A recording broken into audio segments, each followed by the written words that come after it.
The first time it happened, I laughed because I thought it was a joke. My fiancée squeezed my hand as we walked into a crowded rooftop party hosted by one of her college friends. Music was loud, people were drinking, and everyone seemed excited to see her. A woman I had never met before rushed over and hugged my fiancé. "Oh my God, it's been forever." Then she looked at me. "And who's this?" Before I could answer, my fiancé smiled and said, "This is Daniel. We actually just met a few weeks ago." Everyone laughed. I laughed too. I thought she was playing around. But then she kept going. "He's still figuring out whether he likes me." More laughter. I stood there smiling while something uncomfortable crawled up my spine. We had been together for 4 years. Engaged for 8 months. We lived together. We had already booked a wedding venue. Yet she introduced me as if I were some random guy she had recently started dating. On the drive home, I asked why she did it. She shrugged. It was just a joke. I wanted to believe her. Back then, believing her was easier than questioning the person I planned to spend the rest of my life with. So I let it go. I wish I hadn't. Before all of that, my life felt painfully ordinary in the best possible way. We had a small apartment, 2 spoiled cats, and endless conversations about our future. I trusted her completely. Maybe that's why the red flags looked so small. There were little things. She became protective of her phone. She started taking late-night walks alone. Sometimes she would stare at messages and quickly lock the screen when I entered the room. Whenever I asked about it, she had an answer ready. Work stress, family drama, friends needing advice. Nothing that sounded impossible. Nothing that sounded worth fighting over. My family adored her. My mother called her the daughter she never had.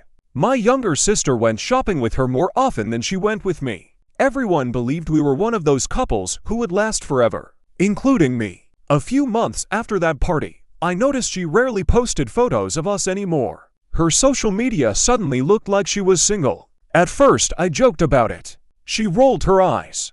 "Not everything is about relationships." Again, I accepted the explanation. Again, I ignored the discomfort. Trust can make intelligent people incredibly blind. The doubt really began on a Tuesday night. I remember because I was assembling furniture in our living room and cursing at missing screws. Her phone lit up on the coffee table. I wasn't trying to snoop. I just happened to look. A message appeared on the lock screen. "Miss you already. Last night wasn't enough." No name. Just a heart emoji. My stomach dropped. I stared at the screen until it went dark. When she came back from the shower, I asked casually, "Who texted you?" Her expression changed for a fraction of a second. Then it disappeared. "Nobody important." I mentioned the message. She immediately laughed. "It's from my cousin." I knew her cousins. None of them talked like that. Still, I didn't push. Not then. That night I barely slept. Every movement she made beside me felt suspicious. Every vibration from her phone sounded like evidence. For the first time in our relationship, I wondered whether there was a version of her I didn't know. The thought terrified me. Not because I suspected cheating. Because I realized I might not know the woman sharing my bed. Over the next few weeks, I became someone I barely recognized. I paid attention. I watched. I remembered details. Patterns emerged. She started working late every Thursday. Always Thursday. Always the same explanation. Always unreachable for several hours. One evening I called her office. A co-worker answered. When I asked for her, there was a pause. Then the co-worker said, "She left hours ago." My chest tightened. I told myself there had to be an explanation. Traffic. Dinner. Anything. When she got home, I asked where she'd been. Without hesitation she replied, "At work." The lie came so naturally that it scared me. I confronted her with what the co-worker had said. She became defensive immediately. "So now you're checking up on me." The argument exploded. By the end of it, I was apologizing. Me, the person who had caught her in a lie. That should have been my wake-up call. Instead, I convinced myself relationships were complicated. That trust required faith. That love required patience. I had no idea I was standing at the edge of something much worse. The real turning point came because of pure accident. She left her laptop open before leaving for work. I wasn't searching for anything. I needed to print a document. An email notification appeared in the corner of the screen. A name I didn't recognize. The subject line simply said, About Saturday. I clicked. I still hate myself for it. The email wasn't romantic. It was worse. It was familiar. The sender talked about a hotel, about seeing her again, about how difficult it was pretending. One sentence punched the air out of my lungs. I can't keep acting like you're engaged to someone else. I read it 5 times, then 10. My hands were shaking. I checked previous messages. There were dozens. Months of conversations, meetups, secrets, inside jokes, plans. He wasn't some random affair. He was deeply involved in her life, maybe more involved than I was. I sat there staring at the screen while the apartment felt strangely silent. For years together suddenly looked different. Every memory became questionable. Every promise became suspicious. I felt like someone had swapped my life with a counterfeit version. I confronted her that night. There was no preparation, no strategy. The second she walked through the door, I asked, "Who is Michael?" The color drained from her face. That told me everything. She didn't even ask what I meant. She just froze. For several seconds neither of us spoke. Finally she whispered, "You read my emails." I laughed. Not because anything was funny. Because I couldn't believe that was her first response. "You've been sleeping with him." Silence. Then tears. Then denial. Then partial truths. Then more tears. The usual cycle. It wasn't serious. It just happened. I was confused. Every sentence hurt more than the last. Eventually she admitted they had been seeing each other for almost a year. A year. 1/4 of our entire relationship. I remember knocking a glass off the kitchen counter. It shuddered across the floor. Neither of us moved. I just stood there staring at her. The woman I planned to marry. The woman I thought I knew. The woman who suddenly felt like a stranger. I wish that had been the worst part. It wasn't. During the argument, I asked a question that changed everything. "Do your friends know about him?" She looked away. That tiny movement answered before she spoke. "Some of them." I felt sick. "Which friends?" She named several people. People who had attended our engagement party. People who smiled in photos beside us. People who congratulated us. People who helped choose wedding decorations. They all knew. The rooftop party suddenly made sense. The introduction. The weird joke. The uncomfortable looks. Some of her friends hadn't viewed me as her future husband. They viewed me as the man standing in the way. The backup plan. The person being deceived. I felt humiliated. Not just betrayed. Humiliated. Entire rooms full of people had known things about my relationship that I didn't know myself. I wasn't living my life. I was unknowingly participating in a performance. That realization hurt more than the affair, because it made me question every interaction I'd had for the previous year. Every smile, every toast, every congratulations. All of it felt fake. For 2 days, we barely spoke. Then she asked to explain everything. I agreed because some foolish part of me still loved her. She sat across from me crying. I never meant for it to happen. I hated that sentence. Nobody ever means for betrayal to happen. It still happens. She admitted she'd met Michael through mutual friends. What started as conversations became emotional intimacy, then physical intimacy, then a secret relationship. "What was I to you?" I asked. She couldn't answer. That silence was devastating. I wasn't looking for a perfect answer. I just wanted proof that our years together meant something. Instead, she stared at the floor. Eventually she said, "I loved both of you." Those words somehow made everything worse. Because they sounded sincere. Not manipulative. Not rehearsed. Sincere. Which meant she had knowingly chosen to hurt 2 people instead of losing one. I left the apartment and spent hours driving nowhere. I remember sitting in a parking lot after midnight wondering how a person could love someone and betray them simultaneously. I still don't know the answer. My family learned the truth shortly afterward. Telling them was one of the hardest things I've ever done. My mother cried.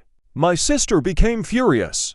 My father sat quietly for a long time before speaking. Then he asked a question I couldn't answer. "How long have you been carrying this alone?" The truth was that I had been carrying pieces of it for months. The lies, the doubts, the anxiety, the feeling that something was wrong. I had ignored all of it, partly because I loved her, partly because admitting the truth would destroy the future I imagined. My family wanted me to leave immediately. They thought the decision was obvious. It wasn't. Love doesn't disappear the moment trust dies. That's what nobody talks about. I still missed her. I still worried about her. I still remembered good memories. That emotional conflict was torture. My heart and my brain were fighting a war neither side could win. Meanwhile, wedding plans sat unfinished on our dining table like evidence from a crime scene. Then another secret emerged. One I never expected. About 3 weeks after the affair was exposed, Michael contacted me directly. I almost ignored the message. Curiosity won. We met in a coffee shop. He looked nervous. I looked exhausted. Within minutes, he revealed something shocking. He hadn't known the full truth either. According to him, my fiancé told him our relationship was effectively over. That we were living together only because of financial obligations. That the engagement meant nothing. He pulled out messages, photos, screenshots. I checked dates. Everything matched. She had been lying to both of us. Different stories. Different realities. Different versions of herself. At one point he said quietly, "I thought she'd choose me." That sentence stayed with me. Because despite everything, he looked heartbroken too. Not victorious. Not smug. Just broken. We were two men sitting across from each other, comparing wounds inflicted by the same person. It was one of the strangest conversations of my life. And somehow it made me feel even more alone. The final confrontation happened a few days later. I showed her the messages, the screenshots, the contradictions. At first she denied parts of it. Then she collapsed emotionally. She cried so hard she struggled to breathe. For a moment, I almost comforted her. That instinct horrified me. After everything, I still wanted to protect her. Trauma does strange things to people. Eventually she admitted she had been living separate emotional lives. Different stories for different audiences. Different identities depending on who she was with. She said she felt trapped. Lost. Terrified of making the wrong choice. "So you made none," I replied. That ended the conversation. Because it was true. She hadn't chosen me. She hadn't chosen him. She had chosen delay. And every delayed decision had become someone else's pain. We sat in silence afterward. The relationship was technically still alive, but emotionally, it felt like a funeral. Neither of us wanted to say it aloud. We both knew the ending had already arrived. The breakup itself was surprisingly quiet. No screaming. No dramatic exits. Just exhaustion. We divided belongings. Cancelled contracts. Called vendors. Returned deposits. Every practical task felt surreal. I remember emailing the wedding venue and staring at the cancellation message for almost an hour before pressing send. Years of planning erased in seconds. Friends took sides. Some disappeared completely. Others confessed they had suspected something. Those confessions made me angry. Not because they knew. Because nobody told me. I started therapy shortly afterward. Sleep became difficult. Trust became impossible. I questioned everything. Every memory. Every compliment, every promise anyone made. For months, I felt embarrassed whenever people asked about my personal life, as if her betrayal reflected some failure in me. Intellectually, I knew it didn't. Emotionally, I wasn't convinced. Heartbreak has a way of turning innocent people into judges of themselves, and I was constantly putting myself on trial. The hardest consequence wasn't losing her. It was losing certainty. Before all this, I believed honesty was easy to recognize. Now I know better. Someone can look you in the eye and tell a lie they practiced hundreds of times. Someone can kiss you goodbye in the morning and betray you that same afternoon. Those realizations changed me. I became cautious, more guarded, less optimistic. Some people call that growth. Sometimes it feels more like damage. A year after the breakup, I started dating again. The woman I met was kind and patient. Yet whenever she took too long to answer a text, anxiety returned. Whenever plans changed unexpectedly, old fears resurfaced. She wasn't responsible for my wounds, but she encountered them anyway. Trust, once shattered, doesn't rebuild itself. It demands constant effort. Even now, years later, certain memories can trigger emotions I thought were gone. A rooftop party. A locked phone screen. A casual lie. Small things. Small things that no longer feel small. I occasionally hear updates about my ex through mutual acquaintances. Apparently her relationship with Michael didn't last. I wasn't surprised. Their story began with deception. Mine ended with it. Somewhere in the middle, everyone lost. People often ask whether I hate her. The answer is complicated. For a long time, I did. Then I missed her. Then I hated myself for missing her. Then eventually the emotions blurred together. Now I mostly feel sadness. Not for the relationship itself, for what it could have been, for the version of us that existed before secrets entered the room. Sometimes I wonder whether she ever truly understood the damage. Not just the breakup, the erosion of trust, the years of doubt that followed, the way betrayal keeps echoing long after the event itself. Maybe she does. Maybe she doesn't. I stopped searching for answers. Some questions become permanent residents in your mind. You learn to live beside them, not because they're resolved, because they're not leaving. It's been several years now. Most people assume I've moved on completely. In many ways, I have. I built a new life, made new memories, learned how to breathe without constantly replaying the past. But every so often, I think about that rooftop party, that ridiculous introduction. This is Daniel. We just met. Everyone laughed. What I didn't realize then was that she wasn't making a joke. She was revealing something about herself, something hidden in plain sight. She could step into a room and become whoever the moment required. Girlfriend, fiancé, secret lover, stranger. I ignored the discomfort because I trusted her more than I trusted my instincts. That's the lesson that stayed with me. Not that people lie. Everyone knows that. It's that sometimes your body notices the truth long before your mind is willing to accept it. And if you're unlucky enough to ignore that feeling for too long, one day you'll discover that the life you thought you were living existed only in your version of the story. The painful part is realizing everyone else already knew.